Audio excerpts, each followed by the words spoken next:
Hello and welcome. I'm Crystal Meach with Tao of the Heart YouTube channel. I'm also on Rumble and a few other sites like Truth Social. Today we're going to talk about the deeper meaning of Pretty Woman, and I'm so excited because it's been a long time coming. It's been about 5 years since I really started studying Pretty Woman, and I've got a little PowerPoint slide, and I'm just so excited because as I was going through it, I couldn't believe how far I came from, a very painful divorce 5 years ago. We were together 12 years and I didn't like my results. I had to understand how I created my results. And obviously it takes two, but at the same time, you know, you're the one at the end of the day holding the holding the bag. So yeah, I had to own it, and I'm so excited to share what I've learned through studying the Queen's Code, Keys to the Kingdom. Those are both by Alison Armstrong, and they were the basis for me starting Transformation to Queen, helping women receive abundance in their kingdom. And so here we're going to look at intimacy in relationships and creating power. So then we're going to, after this, I'm going to have American Beauty, which is kind of the opposite of that because it's a major, I don't know, strike against the feminist movement, one could say. And I think it was Sam Mendes is the director. He recently came out, I think it was like 2 years ago, and said that American Beauty could not be made today due to, all this transhuman, transgender, like feminist movement. It's a major disempowerment movement, and he really shows that in American Beauty. But today we're going to dive into empowerment with Pretty Woman. And I think after you see my video, I would love for you to watch Pretty Woman and for you to comment, like, what were your results? What did you find by watching the movie? So that being said, let's get into it. Share my screen here.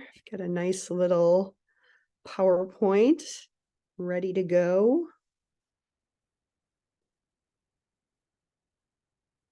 Deeper meaning of Pretty Woman, creating intimacy in relationships. So as always, your shares, likes, comments, subscribes are always appreciated. I just want to let you know I've got applications for coaching sessions available in the description box below. So grateful for anyone watching. I just published Transformation to Queen, which is 2 webinars. And yeah, let's get started. Let's grasp the concepts of the results of each of the characters in Pretty Woman. So here's an agenda. I'm going to talk a little bit about the film, and then meaning of names, comparison of Pretty Woman and American Beauty. We're going to do a walkthrough scene by scene, and then we're going to conclude. So about the film. So there's a show called The Movies That Made Us, and I encourage you to watch that because J.F. Lawton, which is the writer, is on that show, and he talks all about how he came up with this storyline and kind of the the transformation it went through before it even became a movie. And a lot of that had to do with Gary Marshall, who isn't even alive anymore, but he really made the actors famous, Richard Gere and Julia Roberts. So as I said before, this is the last great romance before the feminist movement takes over rom-coms. And I discuss American Beauty that's coming. And also, I just want to note that like Roseanne Barr has recently been criticizing, I think she was on Piers Morgan, how Hollywood disclosed or romanticized sex trafficking to elites with this movie. And that's not the intention in my analysis.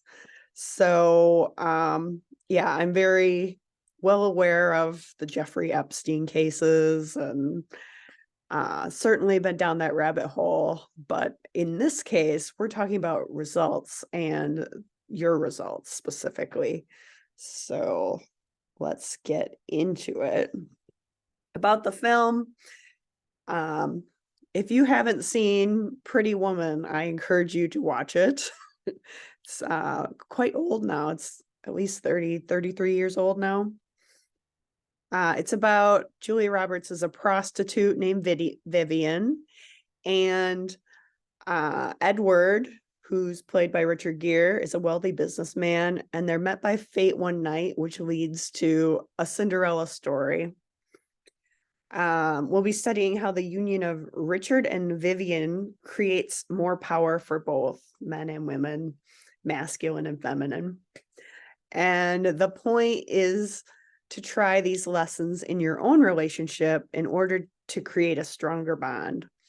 And if one is not in their power, the union also suffers. If both are in their power, the union's power increases.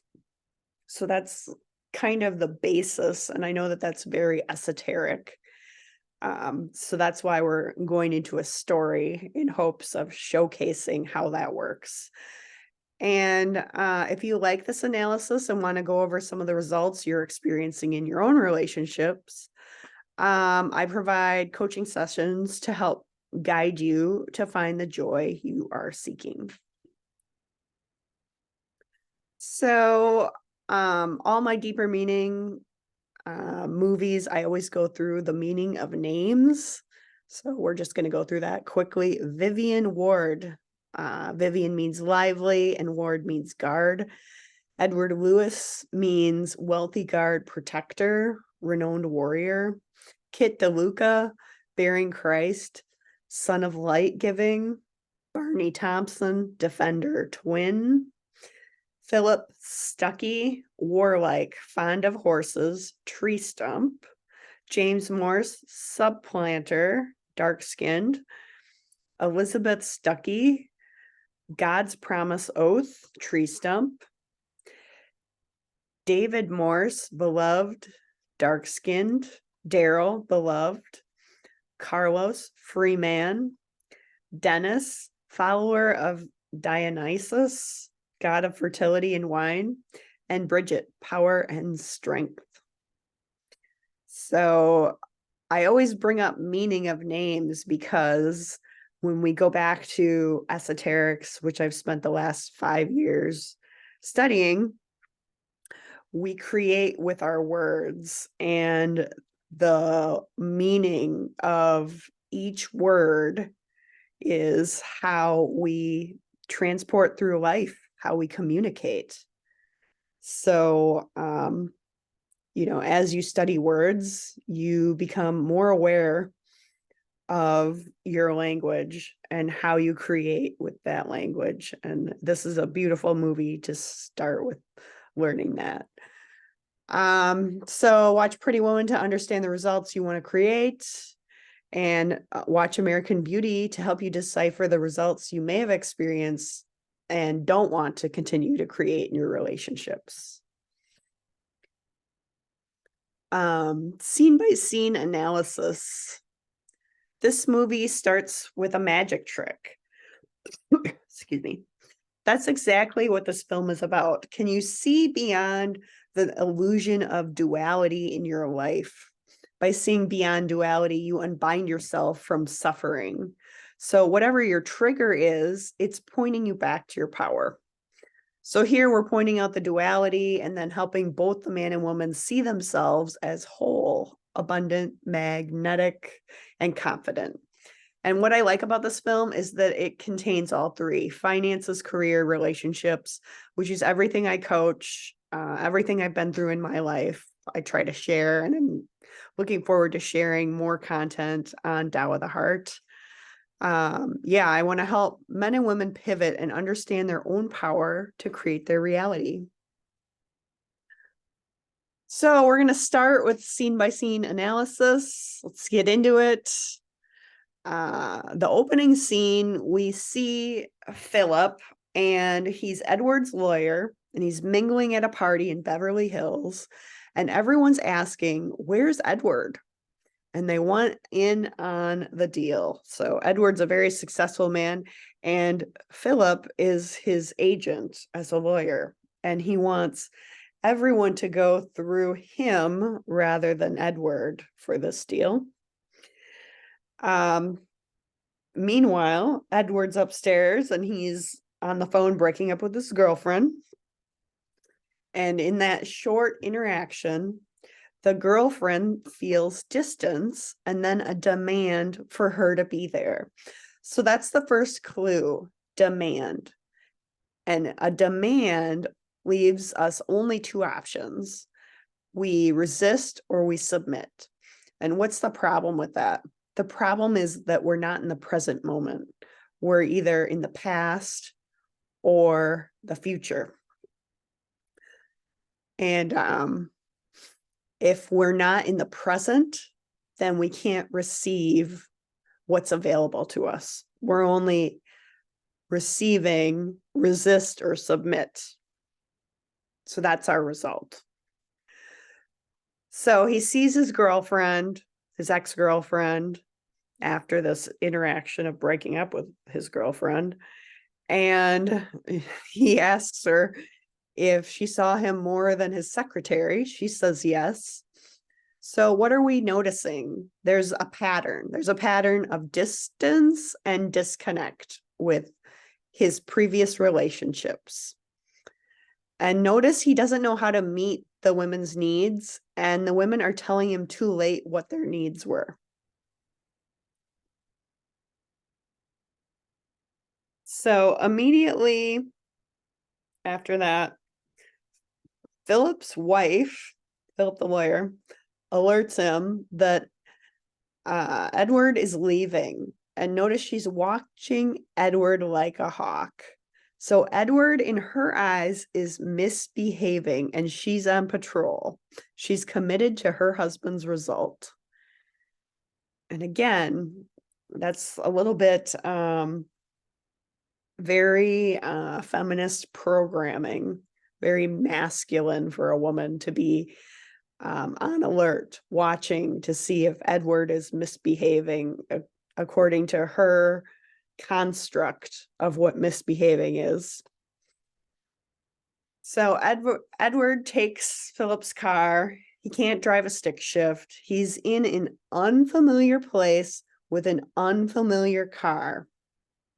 Now notice his life is pretty much planned out. So he's breaking out of the mold, and he's in Beverly Hills taking a drive. Then the scene switches to Vivian, and she doesn't have any rent money. She has to find her roommate, and we see kind of the Hollywood strip of what's your dream? And we see a woman that's overdosed in the garbage. Coming back to Carlos and Kit at the Blue Banana, and Kit has used their rent money for drugs. So Carlos makes Vivian an offer for her to work off the money Kit owes him. So what does Kit say to Carlos? That's a really sweet offer. So notice she's trying to keep him in his power. Vivian winces.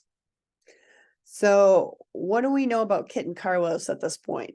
Well, he's a businessman. He's working out a deal. Kit is a seasoned prostitute. She also knows how to make deals. And when are they making the deal? They're making the deal before the action takes place. The terms are worked out beforehand. Hold on, I'm going to take a drink. What else do we know about Kit? She's in a state of lack. She's needing that hit, the pick-me-up. What she's looking for is outside of herself, but can only be found within her. So she's numbing her pain with drugs. And what happens when you numb your pain with drugs? You just need to keep numbing it, right? It points you to the duality of suffering. So you continue to suffer because you're not feeling the pain. And if you've been addicted to drugs or alcohol, or if you know someone that has gone through that, you probably definitely resonate with that duality of understanding that result. We find out Vivian was taken in by Kit, and her fear is that she won't have a place to live.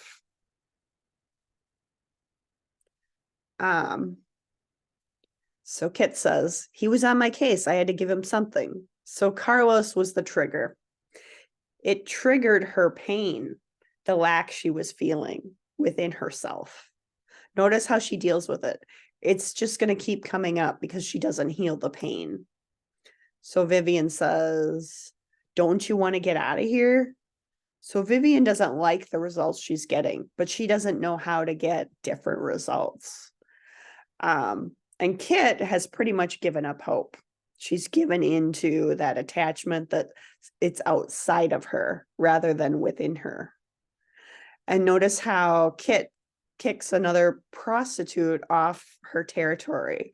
So again, she's in that state of entitlement. Entitlement is based on the past, leaving us not open to the present to receive. And Kit suggests maybe they should go into business with Carlos, but he will run their lives, whereas the structure they've created allows them the freedom to contract who, when, how much. So notice how that structure has created freedom. So security has created freedom. So they're onto something there. It's just maybe not the way that they were, that Vivian really wants to work her life. Edward pulls up in a Lotus Esprit, and they say, this is rent money. He's trying to figure out the gears. He's lost. Vivian says she'll give him directions for $5. Again, notice the exchange. Both parties are negotiating up front. Edward says, you can't charge me for directions. And Vivian says, I can do anything I want, baby. I ain't lost. Notice he says, you win, I lose. He's playing for points. And if you've been programmed to disempower men, you very rarely give men credit. You very rarely play for points. And that's one of the things I teach in coaching is how to understand what you're receiving and then give credit for points, because the more points, the more a man is receptive to want to cycle back. And so you're in that giving and receiving cycle that are the results you want rather than the results you don't want. She gets out just in time. Carlos is coming to be her pimp. She gets in the car. So she's negotiating up front. She knows about cars. Notice she's open, she's playful, she's available, she's in the present moment. That is very different in that it's not his type. It's also, he is not her type.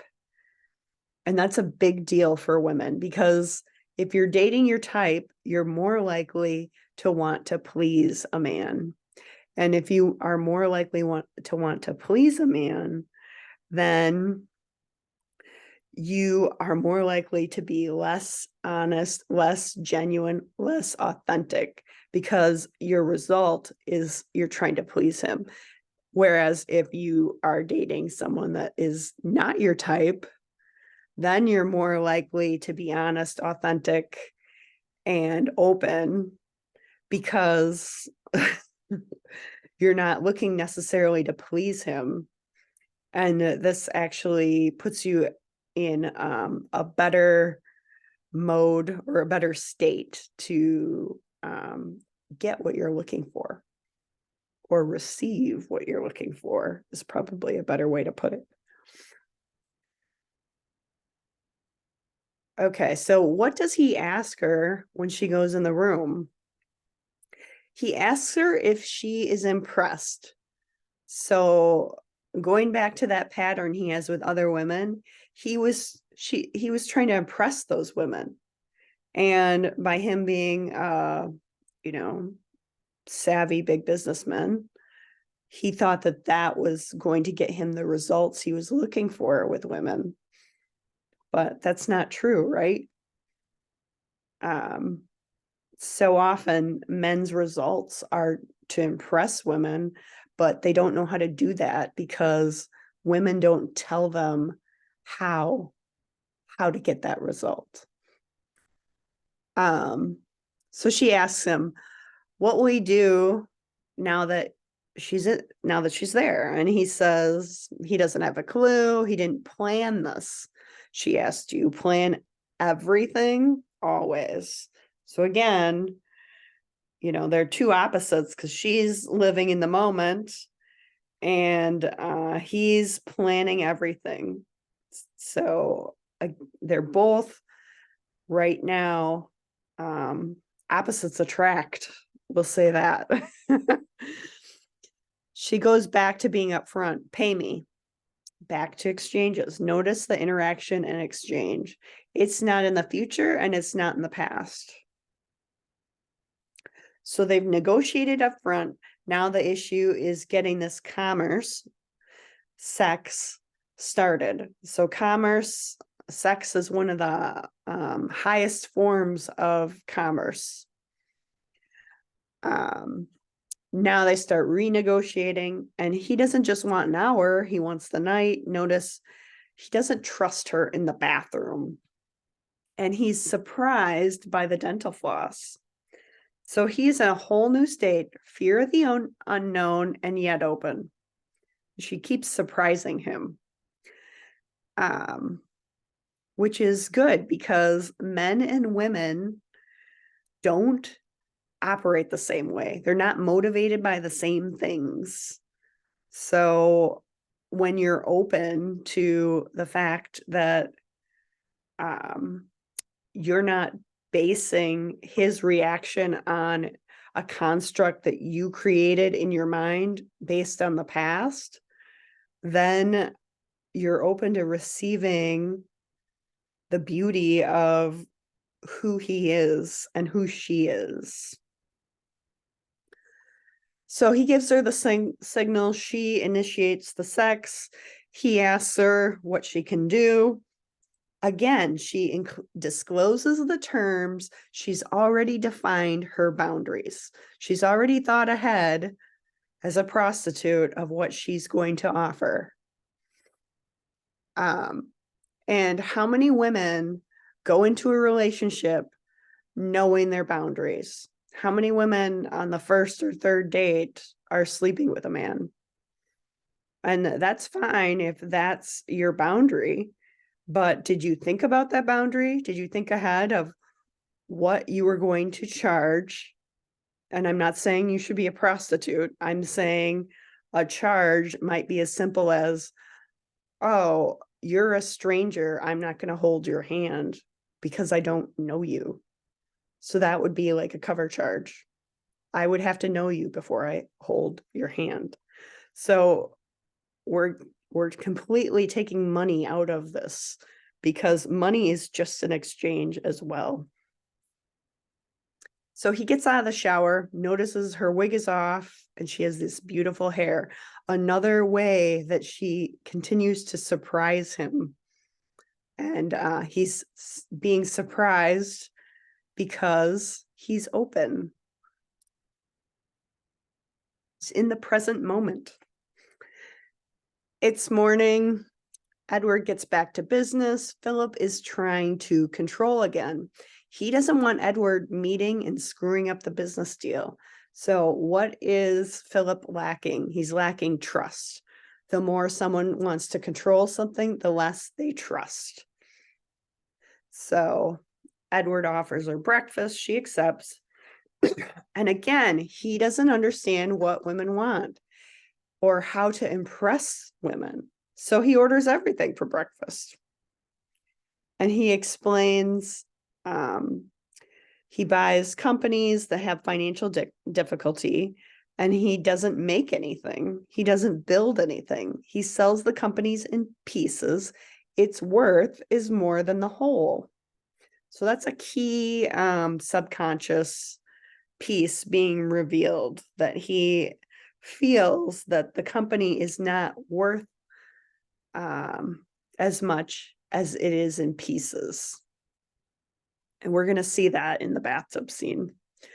But she understands it's like selling cars for parts. The parts are worth more than the whole. So he gets a call back from Philip. The business meeting is set for the night, and he negotiates her spending a week with him. She asks, why her? Well, he wants a professional. He knows that she's got the list. She's got the list, and he knows exactly what he wants and what he wants to receive. So you don't have to be a prostitute in your relationship. The point is to disclose your exchange so that both parties can be in their power and they both can deliver. So she has to figure out what she needs. She wants $4,000. He negotiates down to $3,000. She says she would have stayed for $2,000. He would have paid for $4,000. So isn't that interesting about worth? Like, he would have paid $4,000. She was worth $4,000, but she cut down her own power by negotiating down to $3,000 because she doesn't understand her worth yet. Her needs are met in order to provide. So who is she being now that she's in the state? We're going to find out. Do you ever go into a clothes store and someone asks to help you, but you decline? I know that this is definitely for me. Like, I hate going into clothes stores and having someone bug me. Like, letting someone help me, letting someone receive was very difficult for me. And upon watching this movie, I found a store that I really like. Hold on, I'm getting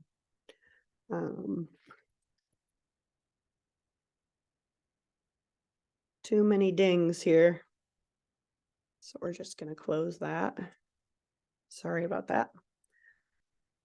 But yeah, did you ever, I mean, there was a store, and the store is called Soft Surroundings. And so the first time I went into the store, I knew that they had, just really catered experience, like similar to Bridget in this movie. And so I went in there and I decided to let a woman help me, and it was great. She brought me all the clothes that I could try on. I tried them on, and some of them worked, some of them didn't. But it was so nice to go into a store and then receive help rather than, me just going through the store and looking for something and declining help.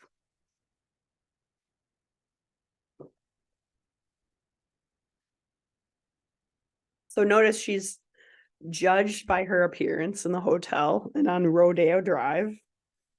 And the hotel manager at first judges her. He stops her and asks if he knows her. She explains no one's going to help her. He does help her. Notice how men are always willing to help women. Like, no matter what's going on, he's willing to help her. He knows someone, he calls Bridget to help her find some clothes, sends her over there. She gets a cocktail dress. Excuse me. And compare that clothing experience to the previous one. Notice Bridget's prepared. She's ready to provide. She's dealt with tons of Vivians, apparently. She comes back downstairs and again asks the hotel manager for help. He accepts. So notice the exchange between the hotel manager and Vivian. He is always willing to help her, but she has to be in the position to ask and to receive. And notice the more she receives, the more he wants to help her. So Edward doesn't even recognize her in the lobby. They go to dinner. She doesn't have any expectations because she's never been to a dinner like that before. And notice Mr. Morse is not interested in turning his business into a garage sale. He wants to build ships. And so notice how he defends his kingdom. They discuss business and there's a lack of attachment in order to carry out business. But Mr. Morse is very attached.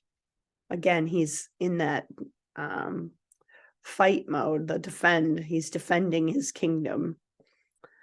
And Edward goes downstairs. He plays the piano. And at about 3 a.m., she finds him. And everyone leaves the hotel lobby that was in there. And she asks, do people always do what you tell them to? And she answers her question, I guess so. Notice she's in the perfect place to receive.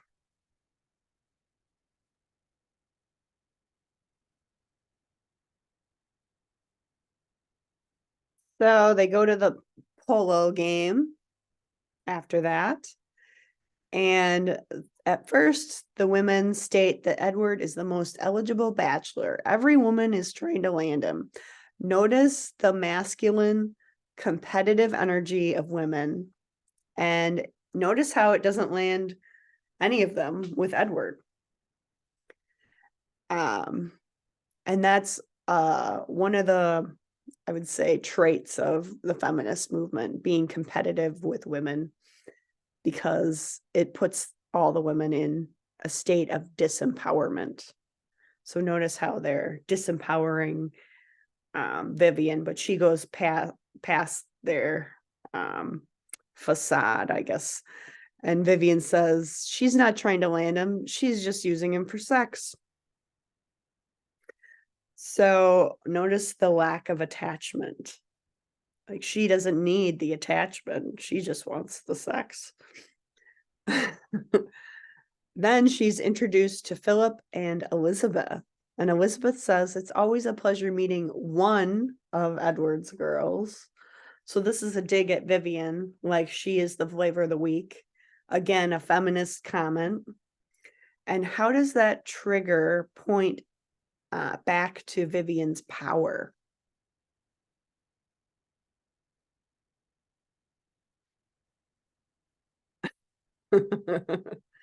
Notice she says, real genuine guy. Who is he? He's my lawyer. Well, no wonder he came looking for Vivian. Well, Edward came looking for Vivian. So notice that the fakeness, the ingenuity of agents. Notice she is a paid agent as well as a prostitute, paid to do something for someone. So we're kind of talking here about how by having that exchange in that way, we are not able to be genuine. We are not open to receive in the current moment. And as an agent, Philip and his wife are definitely after the final result. So that's very different compared to being in the present moment, letting the present moment be the gift of receiving. Notice how Philip immediately picks up on Vivian's connection to David as they talk about his horse. Men are naturally very nice to women, naturally seek intimacy with women. I'm not saying he's seeking intimacy, but he's just naturally nice and caring. The only time that they are maybe blunt or maybe more likely to have disdain towards women is because a woman has emasculated him. So I get into that in Transformation to Queen, which you can check out on YouTube if you want more information on that. So Philip is picking up on Vivian's power to connect with a competitor. And once Edward tells Philip that Vivian is a hooker, what does Philip do? He objectifies her. What happens when a man objectifies a woman or sees her as a sex object? He is reducing her to a power he can handle. He's trying to stay in his power by taking hers. And again, anytime you're trying to disempower someone else, you're also disempowering yourself.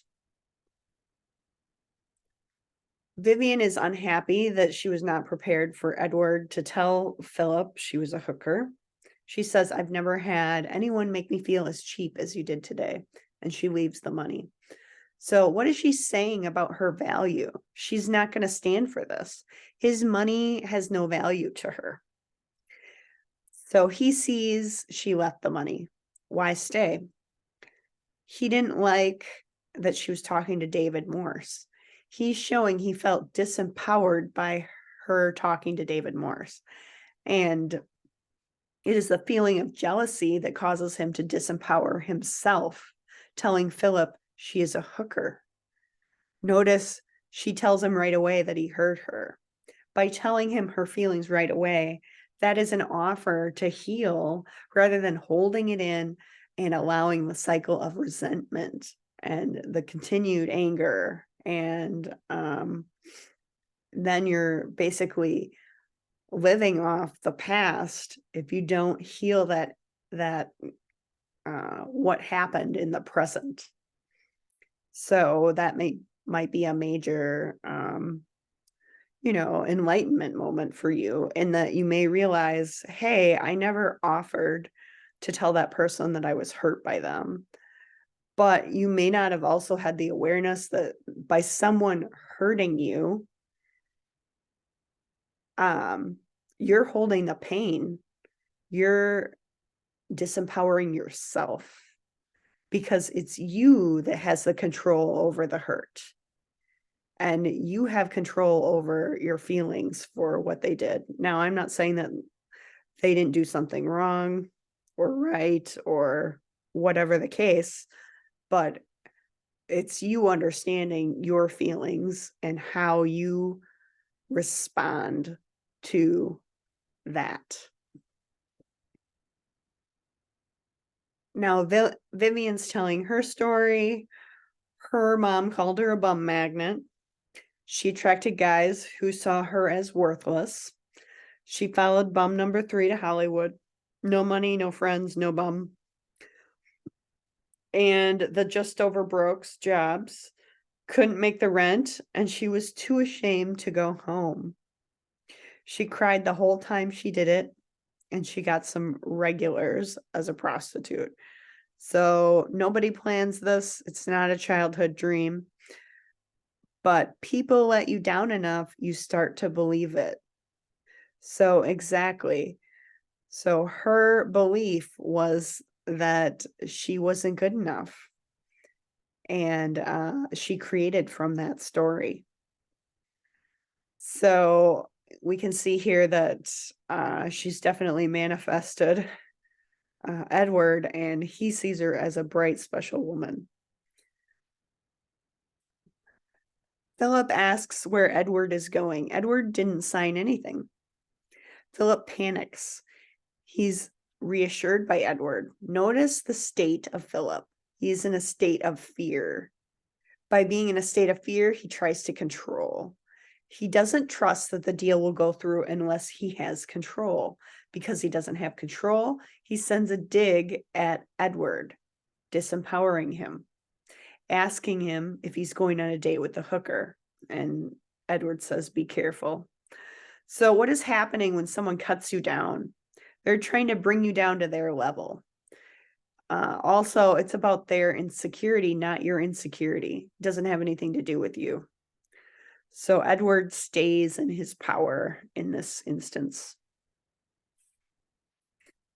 Edward gets the necklace. It's worth $250,000. Notice how he empowers Vivian. She returns the empowerment. It's reflected back. She says, if I forget to tell you later, I had a really good time tonight. So everyone is watching them leave. They fly from LA to San Francisco for the opera. She experiences the opera for the first time, and she's very emotional at the ending. And notice he's watching her reaction the whole time. So he's looking for that appreciation for all that he's providing. And she is receiving it, and she's also showing it. She's also showing her appreciation. And she's showing her appreciation because she's never received anything like that before. So it's very special. So Edward takes a day off work. They enjoy each other, notice them falling in love. They stop at the Blue Banana in the back alley that night. Nobody can find Kit. And meanwhile, there's a gang that's gathered around him. It's Carlos, and Vivian owes him money. They're able to escape. And Edward finally sleeps. He feels safe. He never sleeps. She kisses him on the mouth. He wakes up. They make love. He sleeps. She says she loves him. This scares the bejesus out of him. He wants to see her again. He has everything arranged for her, a condo, car, shopping, etc. And it would get her off the streets. But she says that's just geography. So she is starting to see her worth, and he's somewhat sabotaging his.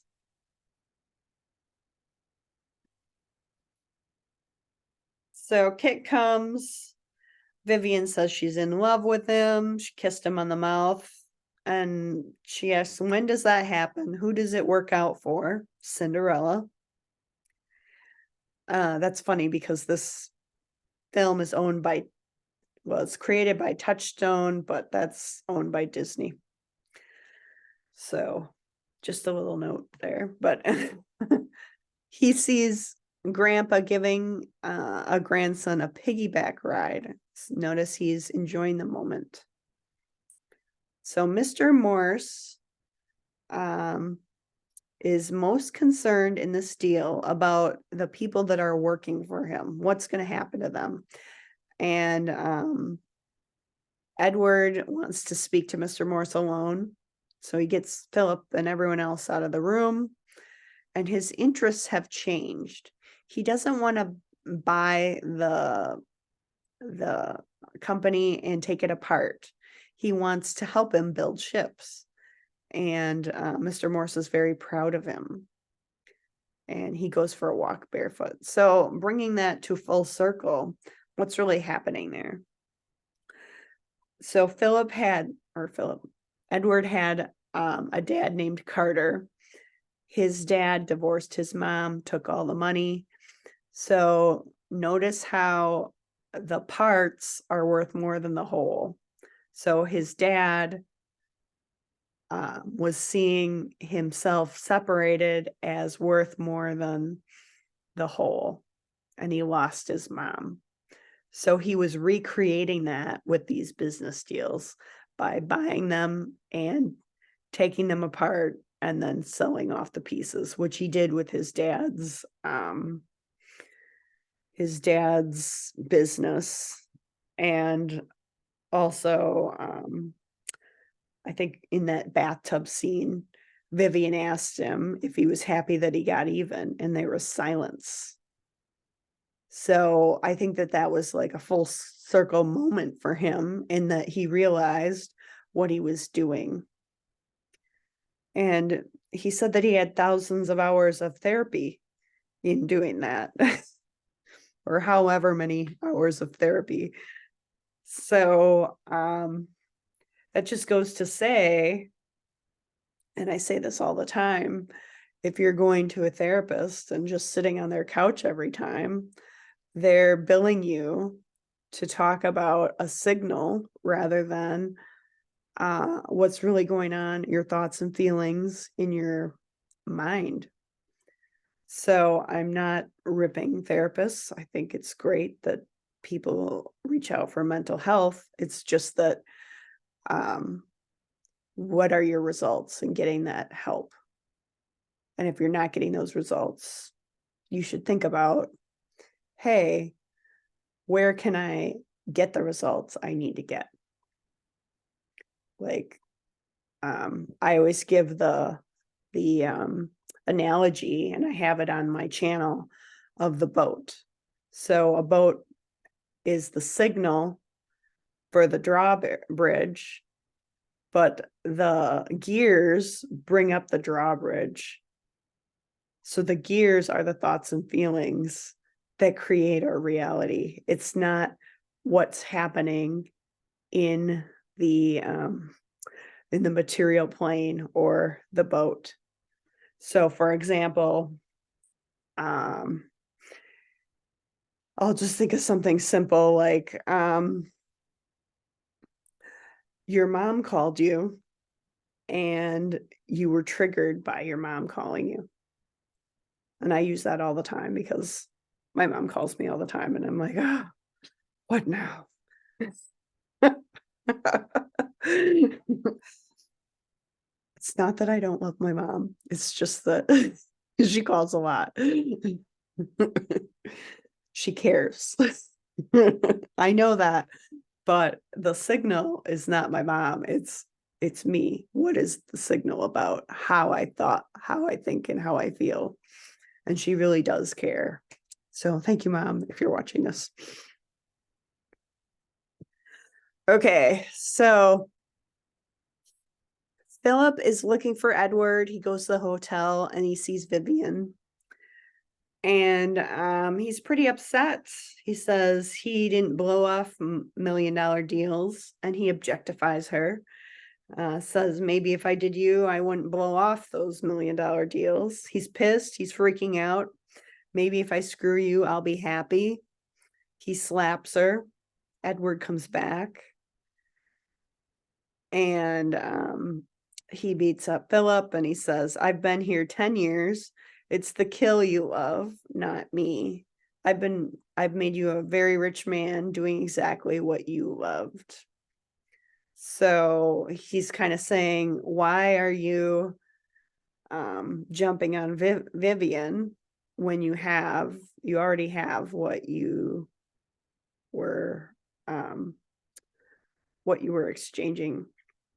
And Philip probably doesn't understand that because he's stuck in everything outside of himself, and that's results.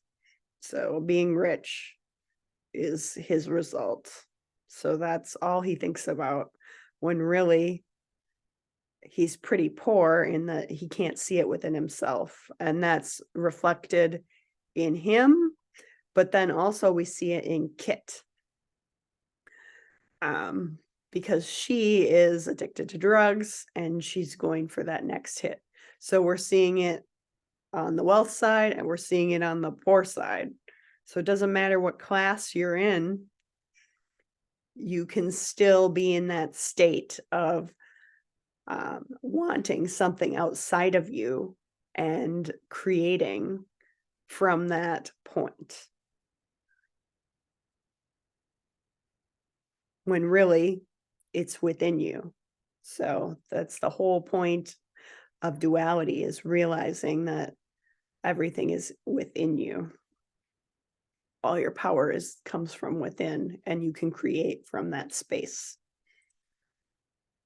So he says, not all guys hit. She packed. Why is she leaving?